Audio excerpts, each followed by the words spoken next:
Jangan menangis, Nona, kau bisa meminjam ayahku. Suara gadis kecil itu bergema di depan CEO, yang duduk sendirian di Luring Park pada malam Natal.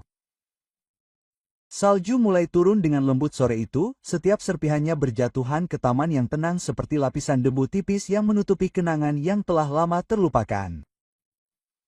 Hanya tinggal 1 minggu lagi menuju Natal, dan seluruh Minneapolis bersinar dengan keceriaan liburan. Jendela-jendela berkedip-kedip dengan warna merah dan hijau. Lagu-lagu Natal melayang keluar dari toko-toko yang jauh, seolah-olah seluruh kota mencoba memeluk diri mereka sendiri untuk mendapatkan kehangatan.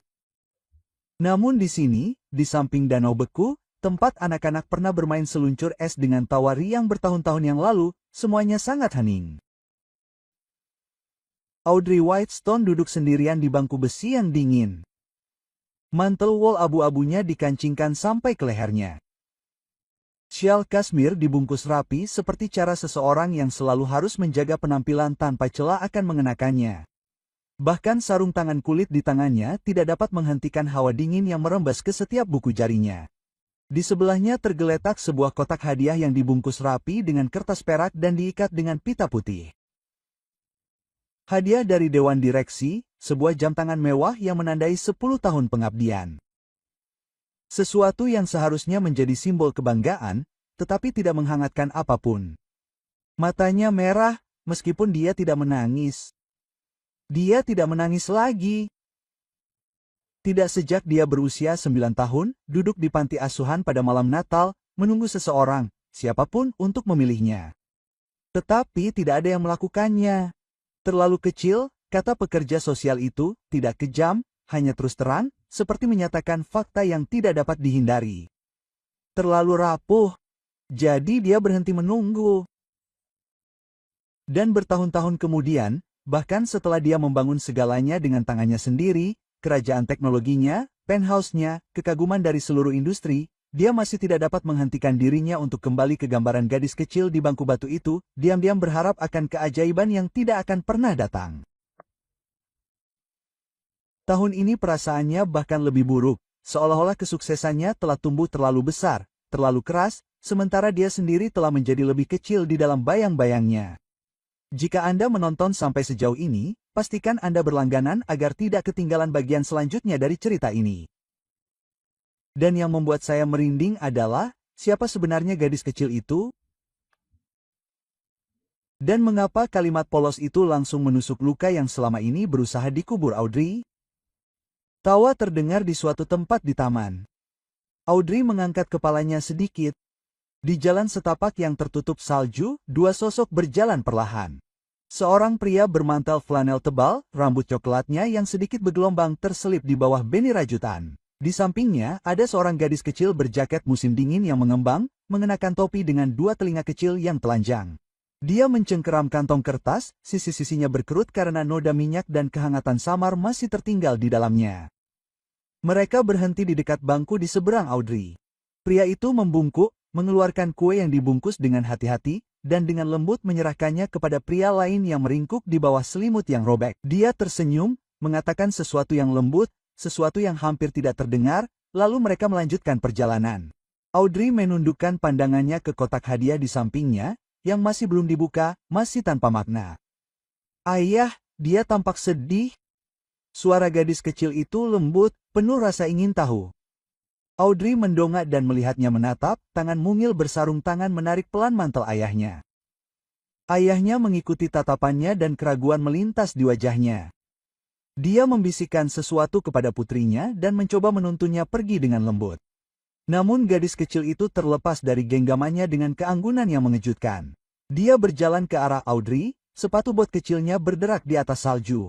Dia memiringkan kepalanya, mendongak seolah mencoba membaca sesuatu yang tertulis di wajah wanita yang duduk sendirian di tengah dingin. Jangan menangis, Nona, kata gadis kecil itu. Kau bisa meminjam ayahku. Kata-kata itu menghantam Audrey seperti embusan angin langsung ke dadanya. Tiba-tiba, tulus, mustahil untuk dihadapi. Dia menatap gadis itu, tercengang, tidak yakin bagaimana harus menanggapi. Dia bahkan tidak dapat mengingat kapan terakhir kali seseorang berbicara kepadanya seperti itu. Bukan karena kasihan, bukan karena kesopanan, bukan untuk membuat kesan, hanya sekadar memperhatikan. Pria itu bergegas mendekat, pipinya memerah karena kedinginan dan malu. Maafkan aku, dia sangat ramah. Namun, dia tidak menarik gadis itu menjauh. Sebaliknya, dia merogoh sakunya, mengeluarkan kue yang dibungkus perkamen, dan menawarkannya kepada Audrey dengan senyum malu-malu dan ragu. Selamat Natal, katanya. Mungkin lebih manis dari yang seharusnya, seperti Holly. Audrey menatapnya. Kali ini dia benar-benar menatapnya. Matanya lelah, tetapi ramah. Tangannya, sedikit merah karena kedinginan, memegang kue itu seolah menawarkan sesuatu yang berharga. Suaranya tidak menunjukkan rasa kasihan, tidak ada keraguan yang canggung, hanya kehangatan yang alami dan lembut. Dia mengulurkan tangan untuk mengambil kue itu dan mengangguk. Ujung jarinya menyentuh ujung jari pria itu dengan lembut. Jari-jarinya gemetar dan bukan karena kedinginan. Terima kasih, bisiknya. Pria itu mengangguk, lalu berbalik untuk membawa Holly pergi. Namun gadis kecil itu tetap bertahan, melambaikan tangan seolah mereka sudah saling kenal sejak lama. Ayahku sangat baik, kata Holly, senyumnya bersinar seperti salah satu cahaya langka yang menembus malam musim dingin. Kau akan merasa lebih baik jika menghabiskan kue itu. Kemudian ayah dan anak itu menghilang di jalan bersalju. Suara Holly melayang kembali dalam kegelapan, mengobrol tentang kue jahe dan lampu Natal. Audrey tetap diam. Kue itu tergeletak di tangannya. Kue itu lebih berat daripada kotak hadiah dan jauh lebih nyata. Ryan bersiap untuk mengantar Holly pulang ketika sebuah suara memanggil dari belakang. Lembut, tidak yakin, apakah ada tempat di dekat sini? Maksudku, tempat di mana aku bisa membelikan kalian berdua coklat panas. Ia menoleh. Audrey berdiri di tempat mereka baru saja pergi. Kue yang setengah dimakan itu berada di tangannya yang bersarung tangan. Kotak hadiah itu terselip di bawah lengannya. Ekspresinya sulit dibaca, ragu-ragu, waspada, hampir malu. Ryan ragu-ragu, tetapi sebelum ia dapat menjawab, Holly berseri-seri seolah-olah ini adalah pertanyaan yang telah ia tunggu-tunggu sepanjang hidupnya. Menanggapi. Ya, Nona, ada kafe yang sangat nyaman tepat di dekat Walker Art Center. Kafe itu terletak di belakang toko buku dan toko bunga. Cahaya kuning hangat terpancar dari jendelanya, kacanya berkabut karena panas di dalam. Sebuah karangan bunga yang agak bengkok tergantung di atas pintu. Melalui jendela, rak-rak kue kering dan deretan batang kayu manis berjejer di meja, rapi dan mengundang. Mereka melangkah masuk. Aroma cengkeh, coklat, dan pinus menyelimuti mereka seperti syal lembut. Holly melesat ke meja sudut dekat perapian kecil seolah takut kehangatan itu akan hilang jika dia tidak segera mengambilnya. Ryan dan Audrey mengikutinya lebih lambat. Mereka duduk. Audrey di seberang Ryan, Holly di sebelah ayahnya. Api berderak-derak dengan mantap di samping mereka. Di luar, salju terus turun, sepelan bisikan lagu pengantar tidur. Holly mencondongkan tubuh ke depan, begitu gembira hingga dia hampir lupa bernapas. Kami punya pohon Natal di rumah. Tingginya hanya 1 meter, tetapi ada permen tongkat asli, dan aku membuat bintangnya dari kardus dan glitter. Kedengarannya ajaib, kata Audrey lembut. Ryan tersenyum, membuka tasnya, dan mengeluarkan termos perak. Biasanya aku membawakannya untuk Holly setelah kami selesai membagikan kue di sekitar lingkungan rumah. Ia menuangkan coklat panas yang kental dan mengepul ke dalam 2 cangkir kertas. Satu untuk Holly, yang satu lagi ia berikan kepada Audrey. Audrey menerimanya. Ujung jarinya menyentuh ujung jarinya lagi. Sudah lama sekali tidak ada orang yang menuangkan sesuatu yang hangat untukku. Ryan tidak bertanya mengapa. Ia hanya tersenyum seolah menerima pernyataan itu sebagai kebenaran yang patut dihormati. Holly sangat buruk dalam mengabaikan orang yang tampak sedih. Ia mendapatkan itu dari ayahnya. Audrey mengangguk samar dan menatap cangkirnya. Uap mengepul perlahan seperti napas dalam dingin. Di seberangnya, Ryan menyeka noda coklat dari dagu Holly dengan tisu. Ia tertawa mendengar sesuatu yang dibisikkan Holly, membungkuk untuk mendengarnya lebih baik. Audrey menyadari bahwa ia memperhatikan mereka, bukan karena penasaran, tetapi karena sesuatu yang lebih tenang, sesuatu yang lebih dekat dengan kerinduan. Tidak ada yang bersifat performatif dari Ryan, tidak ada keceriaan yang dipaksakan, hanya kehangatan yang mantap. Ia tampak seperti tipe orang yang mengambil apapun yang dimilikinya dan mengubahnya menjadi cukup. Lampu meja yang lembut menyinari wajahnya. Helaian rambut coklat muda berkilauan di bawah cahaya hangat. Pada saat itu, dia tampak seperti bagian dari kisah damai yang telah dilupakannya untuk dibaca. Holly menoleh padanya, memiringkan kepalanya seperti pewawancara kecil. Apakah Anda punya pohon Natal? Audrey berkedip. Pohon Natal? Saya hanya punya satu di kantor. Tidak yakin itu termasuk. Ryan menatapnya dengan lembut. Setiap pohon berarti selama seseorang melihatnya dengan keyakinan. Ada sesuatu dalam nada suaranya, sederhana, rendah hati, tulus, yang menyentuh tempat lembut yang menurutnya telah lama terkunci. Dan untuk pertama kalinya setelah bertahun-tahun, dia tersenyum. Bukan senyum sopan yang dia gunakan di ruang rapat atau di depan kamera wawancara, tetapi senyum yang nyata. Kecil, rapuh, jujur. Holly berseri-seri seolah-olah dia baru saja memenangkan kemenangan terbesar dalam hidupnya. Anda terlihat lebih cantik saat tersenyum. Audrey tertawa pelan. Saya akan mencoba mengingatnya. Mereka duduk seperti itu untuk waktu yang lama, berbicara, menyeruput coklat, memandangi api unggun, menari. Ryan tidak bertanya apa pekerjaannya. Holly tidak bertanya mengapa dia sedih. Dan Audrey tidak bertanya mengapa dua orang yang tidak punya banyak kehangatan memilih untuk berbagi kehangatan dengan orang asing. Namun, sesuatu dalam dirinya, sesuatu yang membeku terlalu lama, mulai bergerak. Dia masih belum tahu nama lengkap mereka, tetapi dia tahu malam ini akan membekas dalam ingatannya, mungkin lebih lama dari hadiah apapun. Ruang tamu sunyi, hanya ada detak jam dan gemerisik halaman buku yang sesekali dibalik. Ryan duduk bersila di atas karpet. Di luar, salju mulai berkumpul di sepanjang pagar balkon kecil. Di dalam, terasa hangat, dipenuhi aroma kayu manis dan tinta printer. Dia bekerja lembur lagi. Dia sedang mempersiapkan proposal untuk program teater anak-anak interaktif yang dia harap dapat diluncurkan pada tahun baru. Idenya datang dari Holly, dari imajinasinya yang jelas, dari cara cerita dapat membuat matanya berbinar seolah-olah dunia masih menyimpan sesuatu yang baik untuk dinantikan. Dia ingin menciptakan sesuatu yang membuat anak-anak merasa diperhatikan. Sambil mengobrak-abrik bahan-bahan lama dan mencari lebih banyak inspirasi, Ryan mengeluarkan salah satu kotak penyimpanan terakhir milik ibunya, yang telah meninggal 4 tahun sebelumnya. Ibunya adalah seorang pekerja sosial yang secara rutin menampung anak-anak untuk perawatan sementara. Ryan teringat potongan-potongan yang berserakan, nama-nama, wajah-wajah yang pendiam, kunjungan singkat anak-anak yang tinggal di rumah kecil mereka hanya beberapa hari.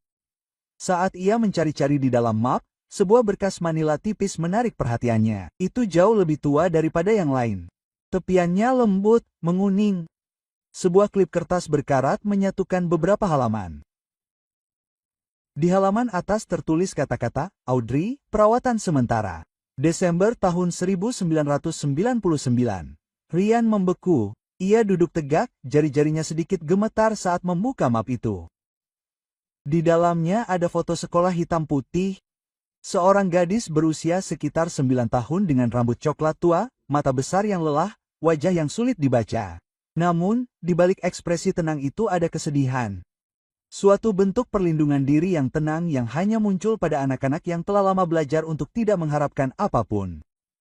Lalu, kenangan itu kembali membanjiri. Ia berusia 9 tahun pada musim dingin itu. Ibunya membawa pulang seorang gadis yang tinggal di sana selama seminggu. Ia pendiam, selalu melihat keluar jendela, tangannya mencengkeram syal merah panjang. Ryan ingat bagaimana perasaannya, penasaran, gugup. Suatu malam, ia menggambar rusa kutub di bagian belakang daftar belanjaan. Kaki yang goyang, tanduk yang bengkok, hidung merah yang besar. Ia mewarnainya, lalu menyelipkannya di bawah pintu gadis itu. Keesokan paginya, ia melihat gambar itu di atas koper gadis itu. Ketika gadis itu memeluknya untuk mengucapkan selamat tinggal, ia menangis, tetapi tidak mengatakan apapun. Dan sekarang, setelah bertahun-tahun, gadis kecil itu memiliki nama lengkap, Audrey Wheatstone. Wanita yang sama yang duduk sendirian di bangku taman. Wanita yang sama yang duduk sendirian di bangku taman. Wanita yang sama yang duduk sendirian di bangku taman. Wanita yang sama yang duduk sendirian di bangku taman. Minggu sebelumnya.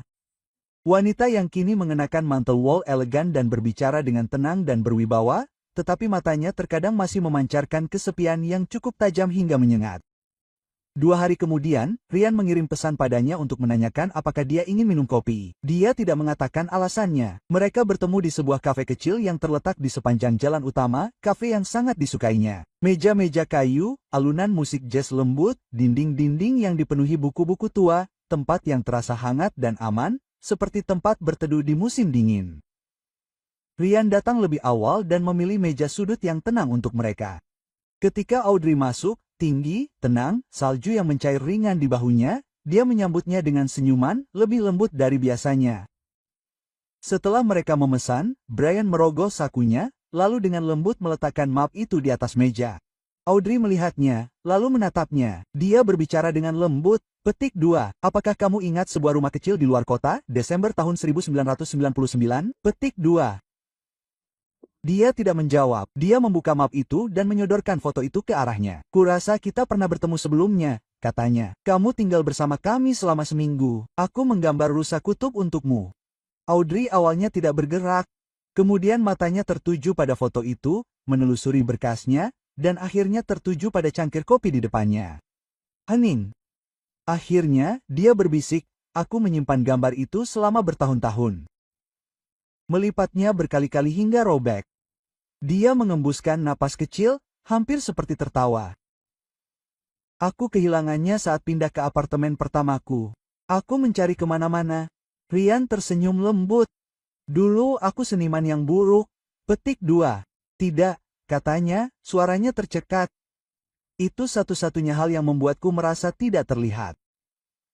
Dia mendongak ke arahnya, dan topeng yang biasa dia kenakan setiap hari sedikit melorot.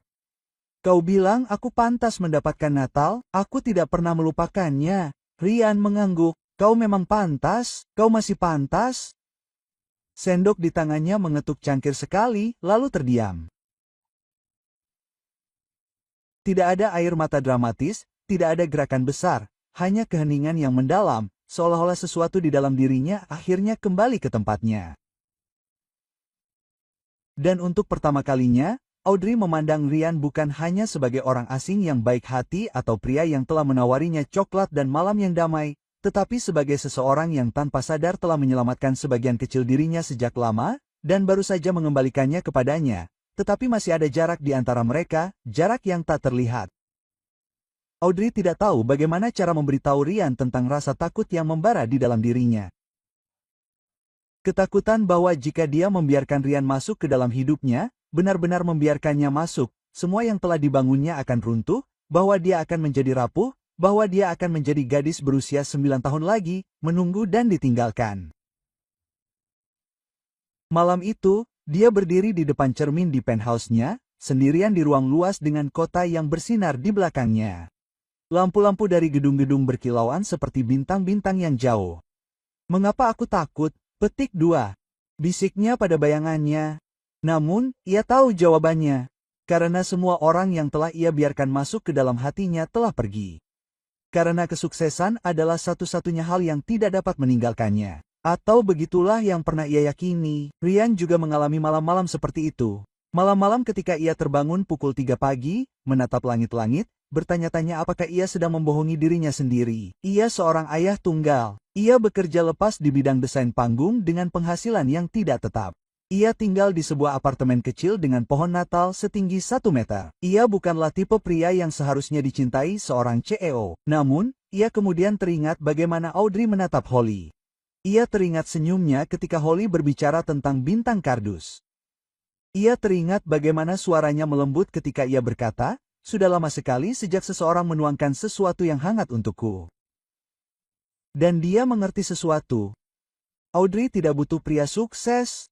Dia butuh seseorang yang melihatnya. Benar-benar melihatnya.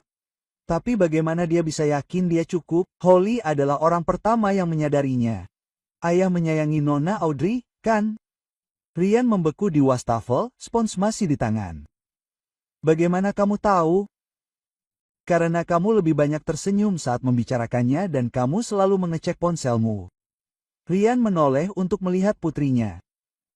Dia sedang duduk di lantai dengan buku mewarnai, tetapi matanya tertuju padanya dengan tatapan aneh, serius namun nakal yang ditunjukkan anak-anak saat mereka yakin telah mengungkap rahasia terbesar keluarga.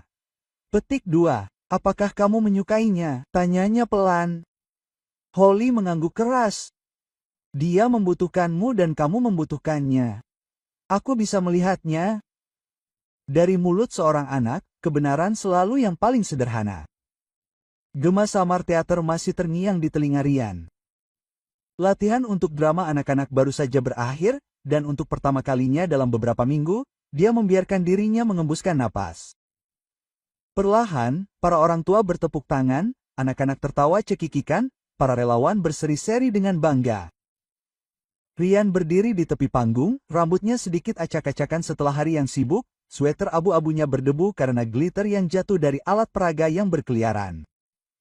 Dia lelah, tetapi matanya bersinar. Itu berhasil. Berbulan-bulan bekerja dengan tenang, larut malam merangkai adegan-adegan di antara cerita pengantar tidur Holly. Setiap baris naskah dibangun dari kebaikan dan rasa kagum. Hal-hal yang pernah dia dambakan saat dia masih kecil. Para pemainnya terdiri dari anak-anak setempat, beberapa dari panti asuhan, beberapa dengan kesulitan bahasa, beberapa diabaikan begitu saja di ruang kelas yang penuh sesak. Namun malam ini, setiap dari mereka telah bernyanyi, menari, dan bersinar. Ryan tersenyum sepanjang perjalanan pulang hingga keesokan paginya. Dia melihat postingan itu sebelum menghabiskan tehnya. Sebuah entry blog anonim menyebar dengan cepat.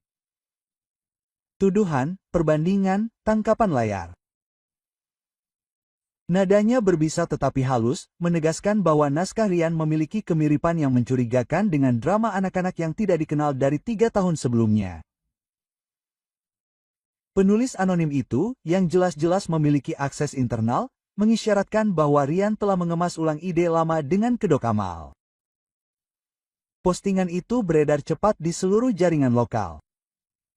Semuanya hanya tipuan, kata-kata yang dipotong secara selektif, gambar-gambar yang sengaja diletakkan berdampingan, foto-foto yang diambil di luar konteks, tetapi itu cukup untuk menimbulkan kecurigaan. Pada sore hari, sponsor utama mengumumkan bahwa mereka akan membekukan pendanaan, sambil menunggu peninjauan menyeluruh. Beberapa kolaborator menjauh, satu orang menarik diri sepenuhnya. Ryan menatap ponselnya, mati rasa. Dia tahu siapa yang menulisnya, mantan kolaborator yang telah memutuskan hubungan dengannya. Berbakat tetapi tidak stabil dan tidak jujur. Ryan telah memilih integritas daripada popularitas. Dan sekarang pilihan itu kembali pada pembayaran. Namun, dia tidak online untuk membela diri. Dia tidak hancur. Dia hanya kembali bekerja. Diam-diam mencetak selebaran untuk anak-anak yang akan tiba keesokan harinya. Jari-jarinya sedikit gemetar saat dia menjepret sudut-sudutnya, seolah-olah berpegangan pada tugas konkret adalah satu-satunya cara untuk tidak tersapu oleh gelombang ketidakberdayaan yang meningkat. Sementara itu, di kantor yang lebih sepi di seberang kota, Holly duduk bersila di ruang kerja Audrey. Dia datang sepulang sekolah dengan kartu ucapan selamat hari raya buatan tangan, yang penuh dengan ledakan lem glitter penuh kegembiraan. Sambil menyeruput jus dari gelas kertas, Holly tiba-tiba mendongak dan berkata seolah-olah mengomentari cuaca. Petik 2. Tahukah kamu orang-orang mengatakan ayahku mencuri sebuah drama? Audrey membeku. Dari mana kamu mendengarnya? Tanyanya, berusaha terdengar tenang, terlalu tenang. Beberapa anak di sekolah melihatnya di ponsel orang tua mereka, kata Holly sambil menggigit sedotannya. Tetapi saya katakan kepada mereka bahwa mereka salah. Ayah saya tidak akan pernah mencuri. Ayah bahkan mengatakan kepada saya bahwa saya tidak boleh membawa pensil pulang dari sekolah jika itu bukan milik saya. Itu sudah cukup. Audrey tidak mengatakan apa-apa lagi kepada Holly. Dia hanya tersenyum tipis dan memberinya kue kedua seolah-olah untuk menjaga ruangan tetap hangat. Malam itu, dia menelepon tim hukumnya. Dalam waktu 24 jam, Whitestone Enterprises mengeluarkan pernyataan resmi. Dokumen tersebut dibuat secara profesional dan teliti, lengkap dengan bukti draft asli Ryan, stempel waktu, saksi, catatan penyerahan. Dokumen tersebut memaparkan jejak digital lengkap pengembangan proyeknya, termasuk materi perencanaan dan korespondensi dengan para pendidik. Penulis anonim itu terungkap. Surat penghentian dan penghentian dikirim. Gugatan hukum pun menyusul. Reaksi menyebar seperti longsoran salju. Keesokan paginya, sponsor mengirim email kepada Ryan. Nada mereka meminta maaf, hampir menyesal. Mereka mengembalikan pendanaan dan menawarkan dukungan promosi tambahan. Kami percaya pada visi Anda, tulis mereka.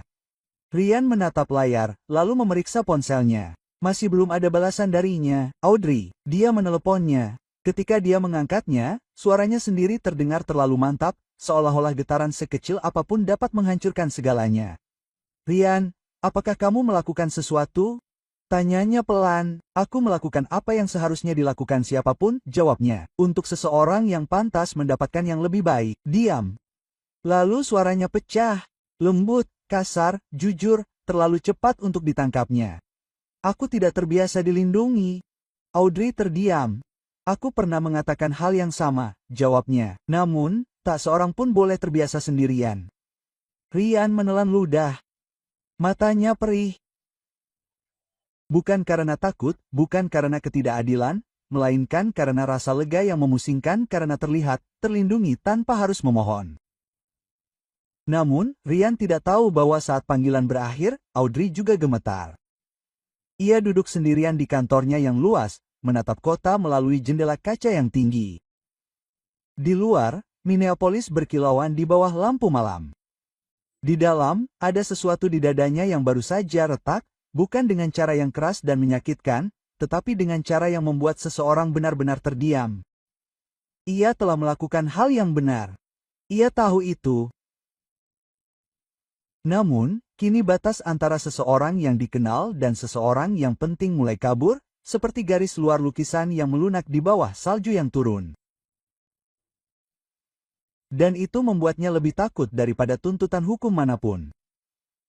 Karena kali ini ia tidak dapat mengendalikan hasilnya. Kali ini yang dipertaruhkannya adalah hatinya. Itu dimulai dengan sebuah pertanyaan. Percakapan kelas yang polos tentang silsilah keluarga, rencana liburan, dan siapa yang akan menjadi anggota keluarga. Mengunjungi siapa untuk Natal.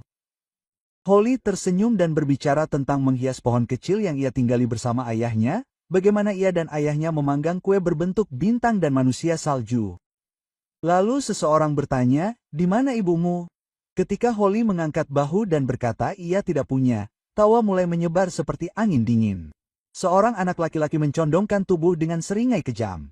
Petik 2, jadi ayahmu baru saja mengada-ada, yang lain menimpali, mungkin ibumu melihatmu dan melarikan diri.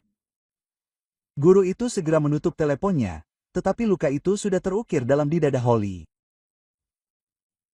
Sore itu, Ryan pulang dari rapat dan langsung merasakan apartemen itu terlalu sepi. Pintu depan masih terkunci, tetapi sepatu Holly tidak berada di tempat biasanya. Dia memeriksa setiap ruangan, setiap lemari. Lalu suaranya pecah karena panik. "Holly!" Tidak ada jawaban. Dia berlari ke bawah, bertanya kepada tetangga, menelepon orang tua teman sekelas Holly. Tidak ada yang melihatnya. Tangannya gemetar saat menelepon polisi, jantungnya berdebar kencang hingga ke tenggorokannya. Air mata mengalir deras. Tanpa berpikir, dia menelepon Audrey. Dia mengangkat telepon pada dering pertama. "Ryan." Holly hilang. Dia tersentak. "Aku tidak tahu di mana dia." "Dia tidak ada. Dia tidak di sini." Beberapa menit kemudian, Audrey sudah berada di mobilnya. Dia tidak bertanya apa yang dikenakan Holly atau sudah berapa lama dia pergi. Dia tahu. Petik 2, "Kurasa aku tahu kemana dia pergi," katanya. Salju turun dengan lembut, sama seperti malam itu.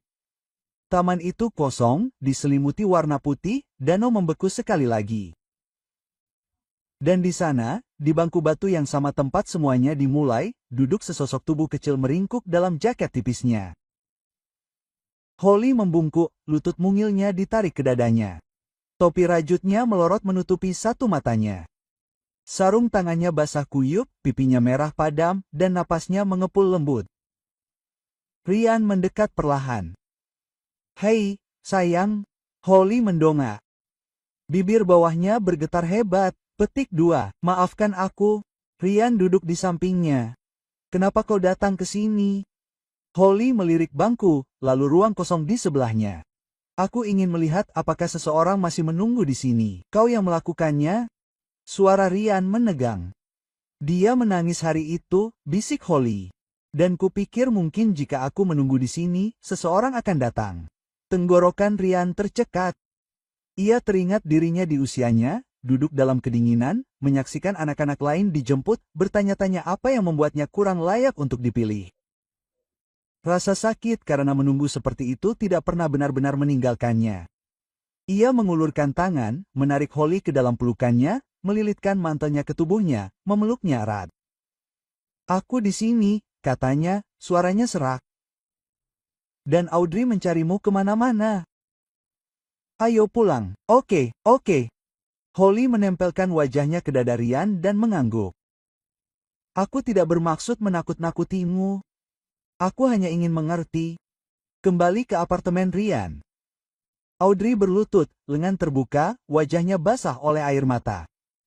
Holly berlari ke pelukannya. "Maafkan aku, Nona Audrey."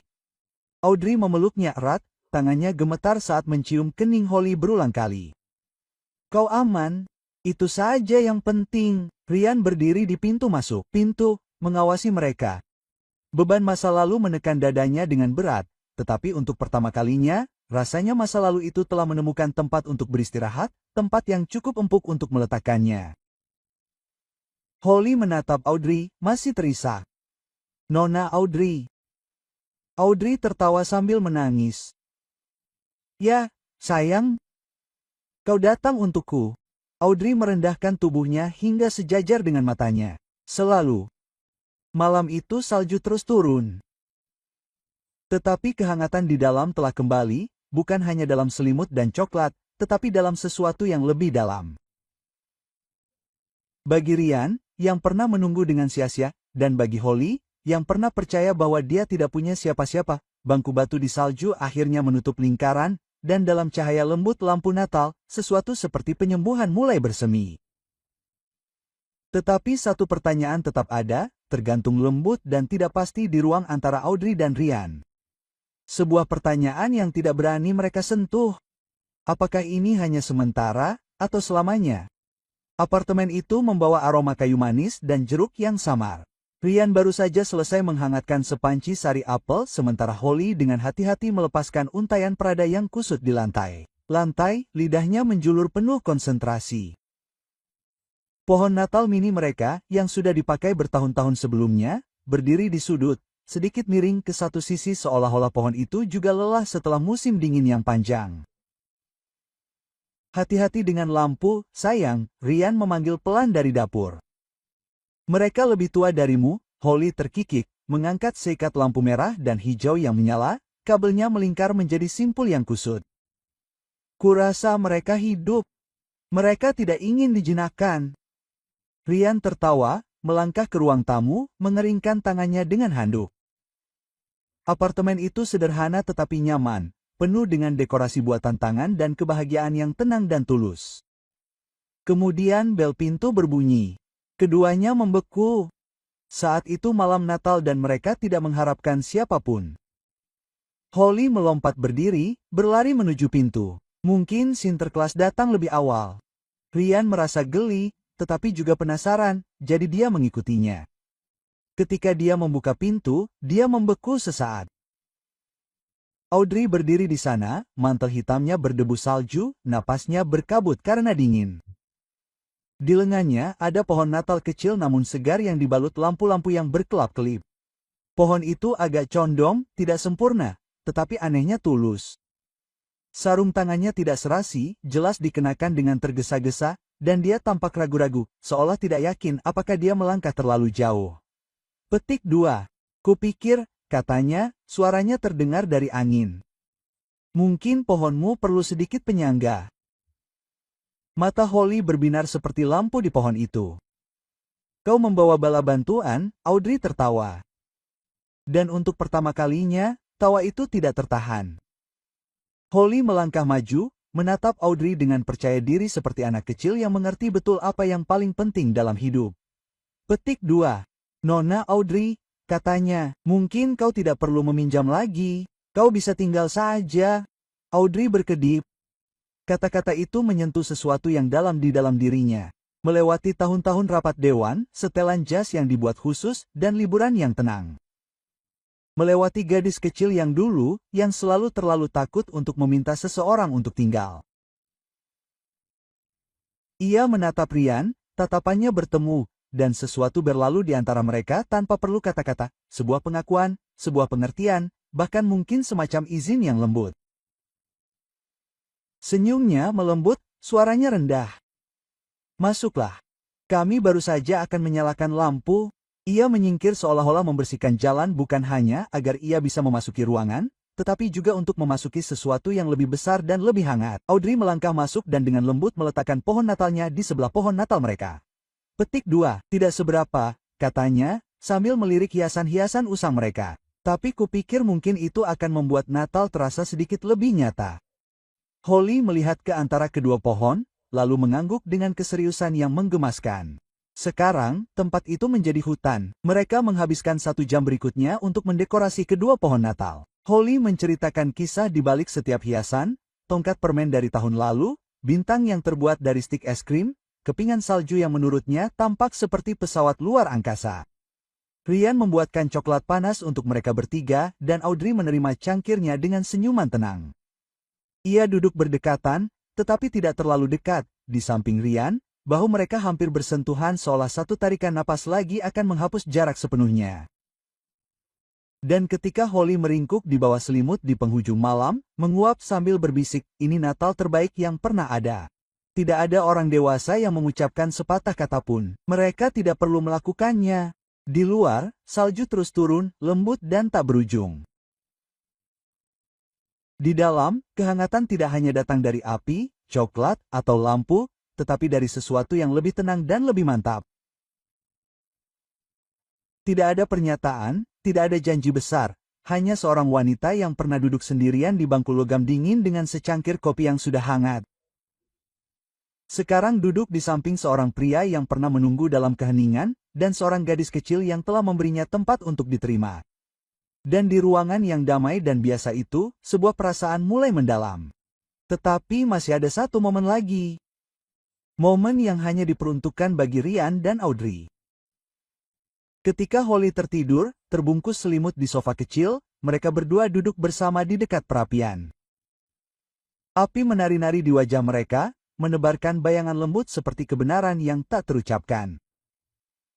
Aku takut, bisik Audrey, masih tidak menatapnya. Takut akan ini? Takut akan apa? Tanya Ryan lembut, takut mempercayainya, takut membiarkannya menjadi nyata, takut jika aku membiarkan diriku menginginkan ini akan menghilang. Brian terdiam cukup lama, seolah memilih kata-kata yang jujur tanpa merusak sesuatu yang rapuh. Petik 2, aku juga takut, katanya.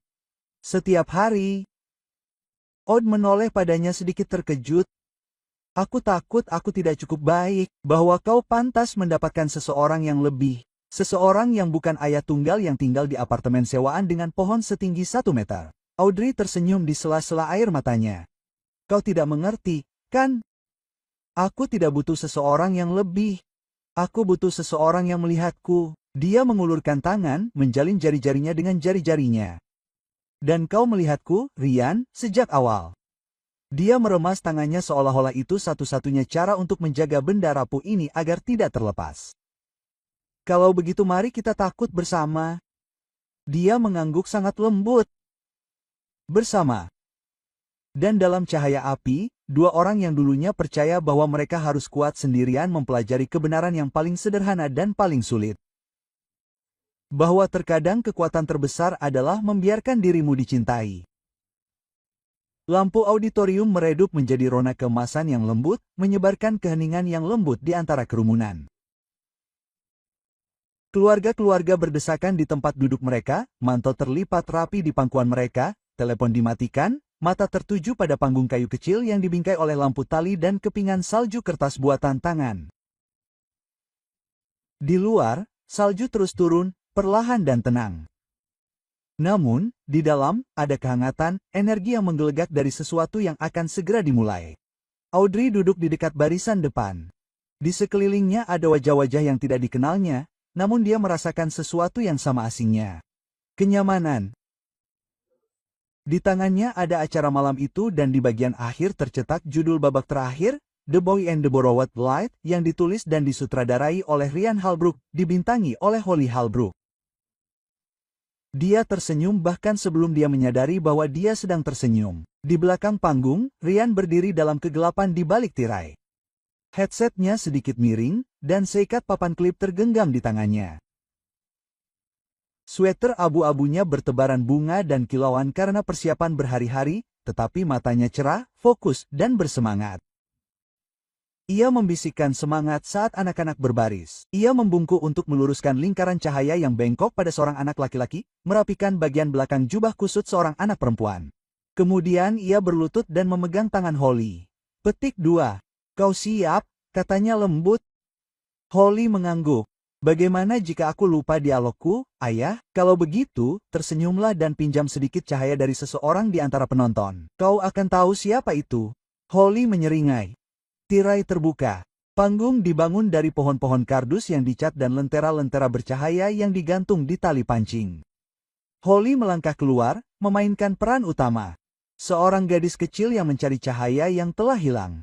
Adegan-adegan itu terungkap dengan kesederhanaan yang menawan. Gadis itu mengembara melalui bayang-bayang, bertemu dengan karakter-karakter yang masing-masing menawarkan padanya sebagian dari cahaya, kebaikan, cerita, tawa mereka sendiri, hingga akhirnya, menjelang akhir, ia berdiri sendiri lagi. Sorotan lampu tunggal menemukan Holly di tengah panggung. Ia tampak begitu kecil di baliknya, suaranya mantap tetapi lembut. Ketika aku tersesat dalam kegelapan, katanya, berhenti sejenak, aku bisa meminjam cahaya seseorang sampai cahayaku bersinar lagi. Keheningan menyelimuti ruangan itu. Bukan keheningan yang muncul dari kecanggungan atau kesalahan, keheningan yang muncul dari kebenaran. Setiap orang dewasa di ruangan itu terdiam, beberapa meraih tisu. Yang lain meletakkan tangan di dada seolah-olah hati mereka perlu ditenangkan. Audrey tidak bergerak. Matanya tertuju pada gadis kecil yang kata-katanya telah menembus setiap dinding yang telah dibangunnya selama bertahun-tahun. Dia tidak menangis, tetapi sesuatu di dalam dirinya, sesuatu yang lama dan dijaga ketat, mulai bergeser. Dia melihat ke arah sayap tempat Ryan berdiri tak terlihat.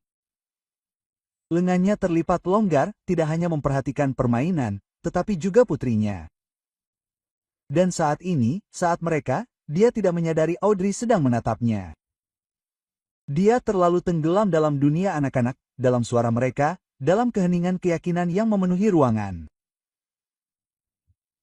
Dia bersinar, bukan dari lampu panggung, bukan dari sesuatu yang mencolok, tetapi dari kehadirannya, tenang, mantap, semacam keanggunan abadi yang membuat orang ingin percaya.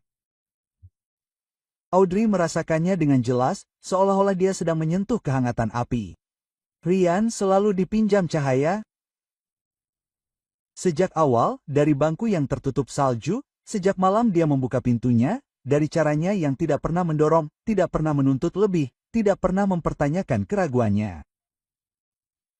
Dia hanya diam, menawarkan rasa aman yang cukup baginya untuk melihat. Tepuk tangan meriah seperti hujan salju. Awalnya lembut, lalu tebal dan menggelegar. Holly membungkuk, tirai diturunkan, lampu kembali menyala. Ruangan dipenuhi kegembiraan. Namun Audrey tetap diam. Baris terakhir itu bergema di benaknya. Dia tidak terburu-buru ke belakang panggung. Dia duduk dalam cahaya yang tenang setelah pertunjukan, jari-jarinya masih mencengkeram program yang sekarang kusut, seolah-olah dia membutuhkan sesuatu untuk menopangnya. Di suatu tempat di dalam dirinya, sebuah janji terbentuk. Tidak keras, tidak terburu-buru, bahkan tidak diucapkan, hanya sumpah diam. Cahaya itu, yang pernah dia pinjam, tidak akan pernah lagi dianggap remeh. Salju telah melunak saat mereka mencapai taman, kini turun perlahan dan perlahan dalam bentuk serpihan-serpihan salju yang berkilauan di bawah cahaya redup lampu Natal. Segalanya hening, sama seperti malam itu ketika dunia terasa terlalu dingin dan terlalu luas, dan hanya satu suara kecil yang menembus kesunyian. Audrey melambat saat mereka mendekati bangku. Bangku yang sama, lapuk, familiar, tertutup lapisan salju putih tipis. Ryan meliriknya, napasnya memburu di udara. Ia tidak mengatakan apapun, ia hanya menepis salju dan duduk terlebih dahulu. Holly memanjat ke sampingnya, kakinya menjuntai di tepian. Audrey mengikutinya. Ryan meraih tas kanvas dan mengeluarkan termos perak. Aroma coklat menyeruak saat ia menuangkan minuman hangat itu ke dalam 3 cangkir yang tidak serasi, jenis yang selalu ia bawa untuk berjaga-jaga. Ia menyerahkan satu kepada Audrey, satu kepada Holly, dan menyimpan yang terakhir untuk dirinya sendiri. Holly mengeluarkan sesuatu dari dalam mantelnya, selembar kertas karton yang dilipat, tepiannya masih basah karena lem glitter. Ia membukanya dengan hati-hati dan mengangkatnya. Di bagian depan ada gambar anak-anak. 3 orang manusia tongkat duduk di bangku di bawah lampu yang berkelap-kelip. Sosok tinggi bermantel panjang dengan mata sedih. Seorang wanita berambut pirang coklat menawarkan kue. Dan seorang gadis kecil bertopi terbuka menyeringai lebar. Petik 2. Itu kamu, kata Holly sambil menunjuk ke tengah. Dan itu ayahku dan aku, pertama kali kita bertemu. Audrey mengambil kartu itu dengan lembut, dadanya terasa sesak. Holly bersandar di lengannya. Aku senang kau meminjam ayahku hari itu. Ryan memperhatikan mereka berdua, senyumnya lembut dan tenang. Dia menyesap cangkirnya, rambutnya sedikit jatuh menutupi satu matanya. Lampu jalan di belakang mereka memancarkan cahaya di wajahnya, seolah mengubah kenangan menjadi sesuatu yang terlihat. Audrey meletakkan kartu itu di pangkuannya dan menatapnya. Kemudian dia mengulurkan tangan dan meraih tangan Ryan. Jari-jarinya melingkari tangannya secara naluriah. Tanpa ragu-ragu. Mereka tidak membutuhkan pernyataan, tidak ada pidato besar, tidak ada momen sempurna yang dibingkai oleh musik atau kilauan. Hanya ini, sebuah bangku, seorang gadis kecil, dan sebuah permulaan. Audrey menoleh ke arah Holly dan berkata, kau benar, kau tahu. Holly memiringkan kepalanya tentang apa? Tentang hari ketika kau berkata aku bisa meminjam ayahmu. Holly tersenyum seolah itu adalah kebenaran yang paling jelas di dunia. Audrey kembali menatap Ryan, suaranya pelan tapi pasti. Aku tidak akan meminjam lagi. Aku akan tinggal. Ryan tidak langsung menjawab. Dia tidak perlu menjawab. Dia hanya tersenyum, lalu dengan lembut menyandarkan kepala Audrey di bahunya, membiarkan kehangatan di antara mereka mengisi ruang yang sunyi, ruang tempat kesepian telah hidup terlalu lama. Dan di bawah salju lembut dan lampu hias, dengan coklat yang menghangatkan tangan mereka, dan seluruh sejarah di belakang mereka, mereka duduk bersama. Seorang wanita yang pernah menunggu di bangku dan tidak menemukan apapun. Seorang pria yang memberi tanpa pernah meminta imbalan apapun, dan seorang gadis kecil yang melihat kesedihan dan menawarkan harapan. Bersama-sama, tidak sempurna, tetapi utuh. Tetapi ada satu momen lagi, momen yang hanya dimiliki oleh Audrey. Setelah Holly tertidur di bahu Ryan, Audrey mengangkat pandangannya ke langit malam. Salju masih turun, lembut dan tak berujung. Dan untuk pertama kalinya sejak ia berusia 9 tahun, Audrey tidak lagi merasa seperti anak kecil yang menunggu seseorang untuk memilihnya karena ia telah memilih. Ia telah memilih keluarga kecil, berantakan, dan tidak sempurna ini.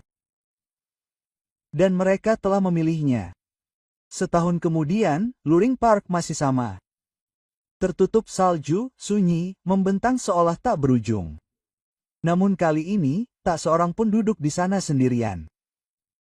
Audrey, Ryan, dan Holly berdiri di samping bangku batu, memandanginya seperti orang memandang pameran di museum, sesuatu yang dulu menyimpan rasa sakit, lalu kegembiraan, dan kini hanya menyimpan kenangan. Holly sedikit lebih tua sekarang. Rambutnya lebih panjang, senyumnya lebih percaya diri. Ia memegang kartu baru di tangannya, gambar lain. Dan kali ini ada 4 orang tongkat. Ini kami, katanya sambil menunjuk gambar itu. Dan ini orang keempat. Audrey dan Ryan bertukar pandang. Orang keempat? Tanya Audrey lembut. Holly mengangguk, cukup serius hingga membuat orang dewasa pun menahan napas. Demi bayi yang akan lahir, ayah sudah memberitahuku. Ryan tertawa terbahak-bahak, pipinya memerah. Aku tidak, maksudku, kami tidak. Audrey tersenyum, meletakkan tangannya di perutnya, masih datar, masih tidak berubah, masih menyimpan rahasia yang hanya dia dan dokternya yang tahu. Belum, katanya lembut, namun segera. Ryan menatapnya, matanya terbelalak. Kau serius? Audrey mengangguk, matanya berbinar. Ryan menariknya ke dalam pelukannya, Memeluknya erat seolah melepaskan satu detak jantung saja akan membuatnya menghilang. Holly melompat-lompat, bersorak kegirangan. Aku tahu itu, aku tahu itu, aku tahu itu. Lalu mereka duduk di bangku itu untuk terakhir kalinya bersama sebagai sebuah keluarga. Dan saat salju turun di sekitar mereka, Audrey tiba-tiba menyadari bahwa dia tidak takut lagi, tidak takut untuk mencintai, tidak takut kehilangan, tidak takut untuk memperlihatkan dirinya. Karena terkadang keajaiban bukanlah menemukan keluarga.